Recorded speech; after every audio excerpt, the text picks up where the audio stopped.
यह कहानी राजस्थान के कोटा शहर की एक भूतिया हवेली के बारे में है। यह हवेली राजा महाराजा के समय में बनाई हुई थी, लेकिन पिछले 18 सालों से इस हवेली में आज तक कोई भी रहने के लिए नहीं आया है। इच्छा होने पर भी इस हवेली में कोई भी नहीं रह पा रहा था, क्योंकि लोगों का कहना था कि इस हवेली में भूत प्रेत का साया है। जब अजीत सिंह को इस हवेली के बारे में पता चला तो उसने तय किया कि वो इस रहस्य को जानकर ही रहेगा। क्यों लोग इस हवेली में नहीं रह पा रहे हैं? उसने मजबूत इच्छा शक्ति से हवेली में रहने की पूरी तैयारी कर ली। जब उसने हवेली के अंदर जाने के लिए पैर आगे बढ़ाए तो दरवाजे पे किसी अनजान व्यक्ति ने उसे रोक लिया और नजदीक जाके बोले, कौन हो आप और किधर जा रहे हो? अजित सिंह ने जवाब देने के बजाय उसने सामने सवाल किया, जी आप कौन? मेरा नाम अर्जुन सिंह है और मैं यहीं पास में ही रहता हूं। अजित सिंह ने कहा, ओह अच्छा, मैंने सुना है कि यह एक भूतिया हवेली है और यहां कोई नहीं आ पाता है, इसलिए मैं इस हवेली में एक दिन रुकने का फैसला किया है।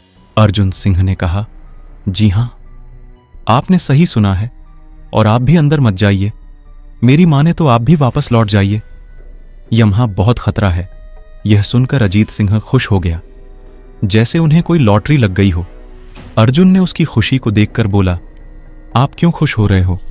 आपको तो भूत का नाम सुनकर डर लगना चाहिए। शायद आपको पता नहीं होगा कि मैं भूत प्रेत में काफी दिलचस्पी रखता हूं। अगर इस हवेली में भूत है तो मैं अंदर जरूर जाऊंगा और सारी सच्चाई का पता भी लगाऊंगा।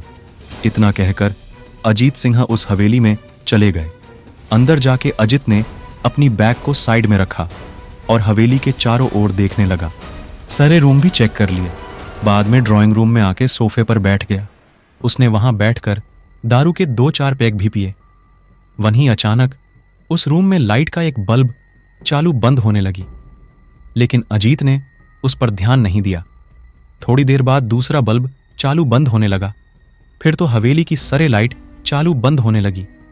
यह सब देखकर अजीत अपनी जगह पे खड़ा हो गया और संपूर्ण सावचेत हो गया। अचानक उसके सामने एक छोटा टेबल हवा में उड़ने लगा।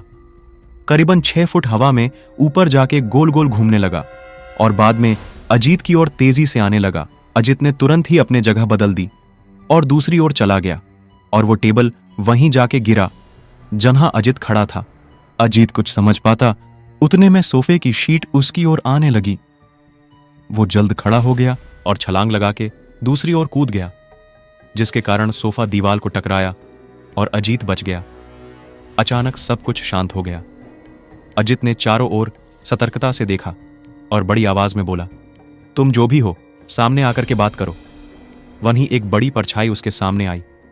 अजीत ने उस परछाई को देखकर बोला, कौन हो तुम और क्यों मुझे मारना चाहते हो?